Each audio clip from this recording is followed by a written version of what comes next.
Buenos días, espero que te encuentres muy bien. Te saluda tu amigo Mauricio Pérez, periodista católico, locutor del programa de radio Semillas para la Vida, conductor del programa Pasión por el Evangelio. Y esta es una transmisión en vivo, una transmisión especial simplemente para compartir contigo un comentario editorial acerca de la reunión que sostendrá en estos días el Papa Francisco con los presidentes de las diferentes comisiones episcopales del mundo. Esto sucederá en el Vaticano y tendrá el propósito de discutir el problema del abuso sexual a menores por parte de miembros del clero, un tema que, como he comentado en Semillas para la Vida, en la emisión de hoy, un tema sobre el cual no tendríamos por qué estar hablando, porque ¿quién se imaginaría que en el seno de la Iglesia sucederían cosas tan atroces como estas?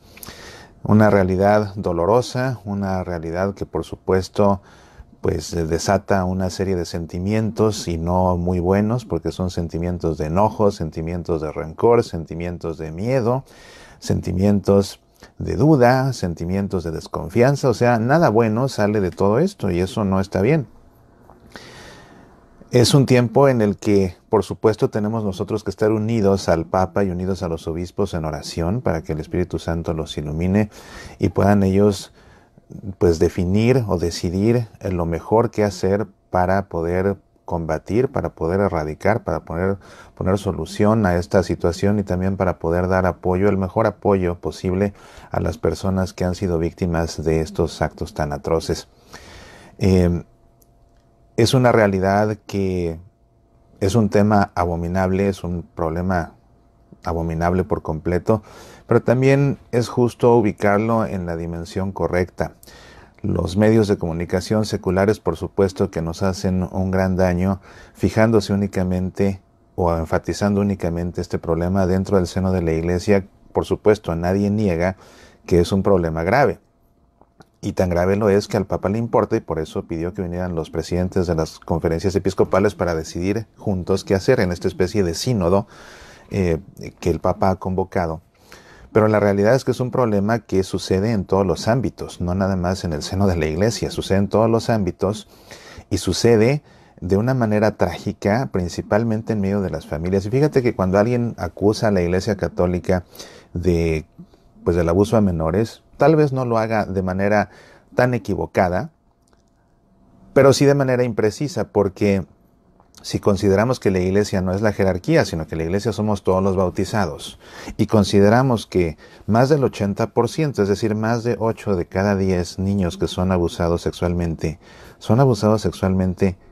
por sus propios familiares, por sus propios padres, por sus tíos, por sus padrastros, pues sí, si se trata de personas bautizadas, se trata de personas que pertenecen a la Iglesia. Y sí que entonces la Iglesia pues tiene gran culpa aquí, como Iglesia, dado que son pues los bautizados los que cometen estos actos tan atroces. Sin embargo, cuando la prensa y la gente suele pensar en el abuso en la Iglesia, se refiere únicamente al abuso por parte de ministros de culto, se refiere en concreto al clero. Es ahí donde está la imprecisión, porque no todo el mundo entiende lo que significa Iglesia. Lo que van a discutir el Papa y los obispos se refiere en concreto a la problemática con el clero, no a la problemática familiar. Eso es otro tema, pero es un tema mucho mayor y es un tema del que nadie habla. Y realmente los medios de comunicación, las personas que están en contra de la pederastia, que todos por supuesto debemos estar en contra de ella, pero quien lo quiere hacer de una manera vocal, si realmente le interesa, porque habría que cuestionar cuál es la finalidad de lo que se persigue al comunicar. ¿Es denunciar a los sacerdotes o es combatir la pederastia con el afán de proteger a los niños? ¿Qué es lo que realmente interesa? Porque al que realmente le interesa este tema, no por vapulear a la Iglesia, sino por defender a los niños, bueno, entonces que tome su micrófono, que haga su investigación y que denuncie como se debe, entonces a tantos padres de familia, a tantos tíos, a tantos padrastros que cometen la abrumadora mayoría de los abusos a menores. Si realmente el tema es la protección de los niños, donde se debería empezar es a nivel doméstico, denunciando ahí, ajusticiando ahí. Por supuesto, el tema de la Iglesia, no, con esto no lo pretendo minimizar, pero insisto, se tiene que ubicar en la justa medida de la situación. Y Y te digo, y es un tema que no solamente, un problema que no solamente sucede dentro del clero, sucede en todos los ámbitos, en las escuelas, en los equipos deportivos, en los grupos de teatro infantil. Es realmente un problema tremendo. Sabes que, al menos aquí en Estados Unidos, que es donde tengo yo más datos, porque yo creo que si una iglesia se ha tomado más en serio este tema, es la iglesia de los Estados Unidos. Resulta muy interesante notar cómo la mayoría, la abrumadora mayoría de los abusos por parte del clero a menores, abusos sexuales acá en Estados Unidos, la mayoría sucedieron en los años 60. Esa década de la liberación sexual, esa década en la que comenzaron a proliferar las drogas, esa época del desenfreno de todo tipo. Y curiosamente ahí es donde sucede en mayor escala los registros que existen de estos abusos. La mayoría de las acusaciones que existen son de abusos que sucedieron en esos tiempos y dramáticamente han disminuido acá en Estados Unidos en los últimos años. Eso es maravilloso, por supuesto. Entonces es muy interesante entender cómo esto pues creció a esos niveles justamente en esa época de tanto libertinaje. Debe por fuerza haber una correlación ahí entre esa situación, entre esas dos situaciones. Actualmente, te digo, la Iglesia Católica en Estados Unidos se lo ha tomado muy a pecho porque yo creo que ha sido de las más afectadas. Y para eso contrató a una universidad independiente para que hiciera un estudio exhaustivo hace algunos años, para poder entender la problemática, el origen de la problemática, cómo atacarla, cuáles serían las mejores formas de combatirla y de prevenirla, de ponerle solución. Y a raíz de todo eso, se han implementado desde hace varios años ya una serie de políticas bueno, pues que están encaminadas precisamente a prevenir y evitar y a proteger tanto a niños como a sacerdotes, como a toda persona de buena voluntad que esté involucrada en el servicio de la iglesia de esta situación. Porque es una realidad que sí, hay que proteger a los niños, pero también tenemos que proteger a los sacerdotes inocentes, porque es muy fácil acusar a alguien, y sabes que las políticas son tan estrictas ahora que si alguien le hace una denuncia a un sacerdote con el afán de perjudicarlo, tan pronto se recibe la denuncia, la iglesia tiene que proceder dando parte a las autoridades civiles y tiene que congelar al sacerdote, tiene que separarlo de su ministerio hasta que se aclare todo. Y para los sacerdotes inocentes es verdaderamente angustiante y doloroso ver cómo de pronto son señalados, son aislados, son investigados por la policía para que un par de años después todo se aclare y resulte que son inocentes. Pero mientras fueron 2 o 3 años de un gran calvario totalmente injustificado. Pero también inconscientemente se puede hacer algo que puede ser mal interpretado y que de ahí pues eso puede dar pie a una acusación infundada. Entonces, te digo, acá en Estados Unidos, toda persona que trabaje en la iglesia o para la iglesia, ya sea como empleado, como voluntario, pues ahora estamos obligados a que se nos revise periódicamente nuestro expediente criminal, a que tenemos que tomar un curso de capacitación acerca de la prevención del abuso a menores, y ahí aprendemos cómo proteger a los niños, cómo identificar posibles personas que los ponen en riesgo, y también aprendemos a protegernos nosotros, porque a veces incluso una caricia bien intencionada en la cabeza a un niño que pasa, alguien lo puede tomar a mal y de ahí te puede meter en un problema bastante grave. Yo mismo, que no me dedico a ningún apostolado infantil, como periodista de la arquidiócesis para la que trabajo, estoy obligado a mantener al día mis certificaciones en esta materia, precisamente porque quieren asegurarse que toda persona que tenga que ver con la iglesia, te digo, como empleado, como voluntario, catequistas y demás, sepan qué hacer en estos casos. Así que esto es parte de las políticas, aunque hay políticas que pues sí, a mí me resultan molestas. O sea, así como no deberíamos tener por qué estar hablando del abuso de sacerdotes a menores, tampoco tendríamos por qué estar ahora, si quieres ser catequista, revisando el expediente criminal. ¿Hasta dónde hemos llegado? ¿Hasta dónde hemos llegado? Y me irrita cuando tienen que estar checando mi expediente criminal. O sea, porque yo qué he hecho, ¿no? Y no tengo por qué sentirme tan tranquilo. O sea, a mí me molesta que estén revisando mi expediente criminal. Y no porque tenga algo que ocultar, sino precisamente porque no lo tengo. Y porque sé que la abrumadora mayoría de las personas que trabajan en la iglesia, tanto sacerdotes como laicos, son personas de buena voluntad, son personas buenas, son personas decentes, son personas honestas. Y ahora todo el mundo es considerado un posible perpetrador. Entonces eso es terrible. Sabes que hubo una situación que a mí me irritó y sí me llevó a tener una discusión muy acalorada después con las autoridades del colegio católico de mis hijos, porque de pronto tenían ellos que salir a un campamento, llevamos a mi hijo al colegio en la mañana, que se fuera al campamento, íbamos a llevar nosotros, de hecho, a nuestro hijo al campamento de la escuela, lo íbamos a llevar a nuestro auto. Y de pronto, pues se dieron cuenta de que faltaban autos para llevar a todos los niños, así que necesitaban algunos voluntarios en ese momento que quisieran llevar niños, así que decidimos ofrecerle un aventón a los amigos más cercanos de mi hijo. Y poniéndonos de acuerdo ahí en la recepción de la escuela, dije, bueno, yo llevo a este niño, llevo a este niño, me caben tres, más sus equipajes, en fin. Los papás se pusieron de acuerdo, los papás estuvieron de acuerdo, nos conocíamos de toda la vida, y de pronto la recepcionista dice con contundencia, el señor Pérez no puede llevar a ningún niño porque no hemos recibido todavía su expediente criminal de este año, estamos en espera de que nos lo entregue la policía o no sé quién. Y no me dejaron llevar a los niños.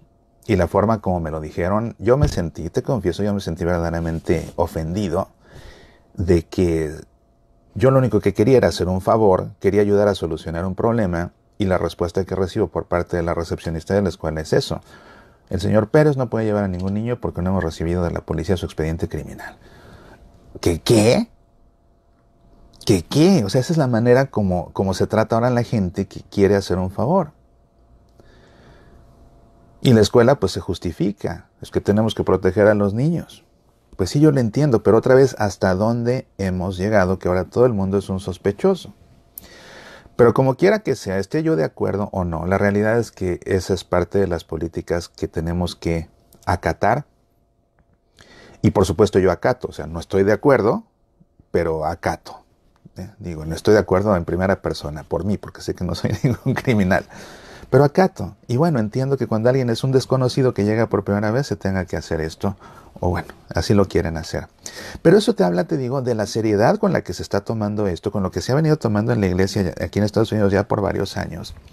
Y ciertamente que todo eso ha contribuido a que disminuya todavía más la comisión de estos actos abominables por parte no solo de sacerdotes, sino también de catequistas o de maestros de escuelas católicas.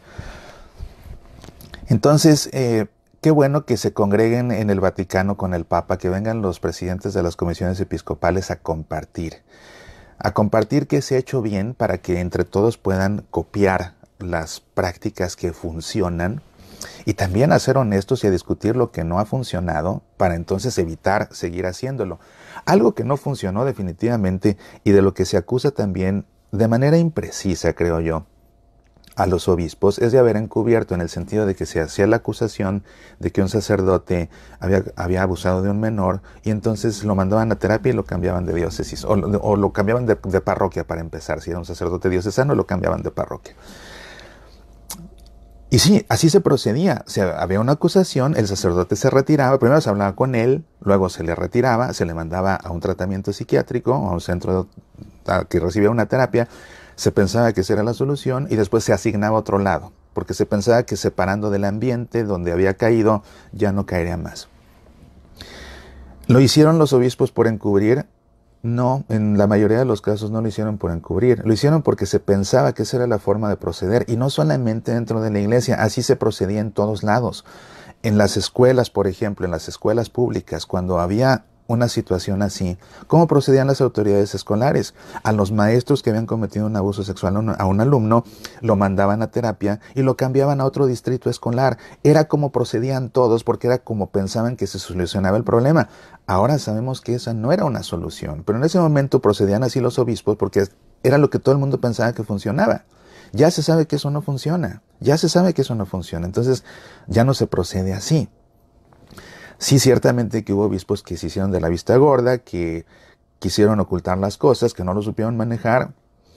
Y es que, sabes, también a veces son problemas tan inesperados, son problemas para los que nadie estaba entrenado cómo manejar. Porque ¿quién iba a pensar que un sacerdote iba a hacer esto? Y de repente nos damos cuenta que son tantos. Entonces, bueno, llegó ya el momento en el que el Papa toma las riendas de esta forma y dice, a ver, todos los obispos vengan, vamos a hablar, vamos a poner solución a esto. Pero te digo, por muchos años, pues fue una situación que tomaba a todo el mundo por sorpresa. ¿Cómo proceder ante esto? ¿Cómo proceder ante esto? No es fácil proceder cuando no se sabe cómo proceder y sobre todo ante problemas tan graves, ¿verdad? Se trata de hacer lo mejor que se pueda y no siempre hacer lo que se cree que es lo mejor es la solución. Así que es maravilloso que el Papa se reúna con todos estos obispos para que discutan todo esto y en verdad que bueno, que pues hay que orar mucho por ellos. El Papa Francisco se lo está tomando muy, muy en serio, lo mismo que el Papa Benedicto en su momento, lo mismo que el Papa Juan Pablo II. Al Papa Benedicto pues le tocó toda la situación de que todo esto explotara justo en el año del sacerdote. Cuando el Papa Benedicto convocó el año del sacerdote, fue cuando detonó toda esta bomba mediática que dio a conocer todo esto y que le abrió los ojos al mismo Papa de lo que estaba pasando, ¿verdad? Qué cosa tan terrible. Después él ya retirado, en una entrevista, pues él explicaba y decía, siempre he reflexionado por qué Dios permitió que esto sucediera justo el año del sacerdote. Y el Papa reflexiona y dice que, bueno, quizás Dios lo permitió precisamente para que el año del sacerdote, los sacerdotes no nos sintiéramos más de lo que somos, sino que nos ubicáramos en nuestra triste realidad y desde ahí comenzáramos a trabajar por solucionar esta situación. Te digo, cada uno se lo ha tomado en serio, cada uno ha hecho lo que ha considerado oportuno. Ahora el Papa está tomando esta medida. Vemos lo que acaba de suceder en estos días recientes, cuando ya redujo, bueno, cuando le retiró todo su ministerio sacerdotal, todas sus facultades al cardenal McCarrick de Estados Unidos. Pues ya es un laico otra vez, un laico de a pie. Mucha gente dice eso no basta, que lo metan a la cárcel. De acuerdo, pero eso no le corresponde al Papa Francisco. El Papa Francisco no tiene injerencia sobre las autoridades civiles de ningún país. Entonces, si quieren meterlo a la cárcel, eso será responsabilidad de las autoridades acá en Estados Unidos. No es eso ya tarea del Papa Francisco. ¿Habría que meterlo a la cárcel? Yo pienso que sí, sería lo justo. Eso ya no le toca al Papa. Hay gente que también dice deberían excomulgarlo y deberían excomulgar a los sacerdotes pederastas. La cuestión aquí es que no se pueden aplicar sanciones a discreción. Se tienen que aplicar sanciones conforme a derecho. Y el Código de Derecho Canónico no prescribe la excomunión para los sacerdotes pederastas. Supongo que porque cuando se redactó el Código de Derecho Canónico no se conocía de esta problemática y menos a este nivel. Yo personalmente considero que sería justo aplicar esta sanción, incluso porque pues estas sanciones son tan graves que sirven hasta como una prevención, como una alerta para no cometer, como en el caso del aborto, saber que voy a ser excomulgado, eso me puede frenar para no cometer el aborto.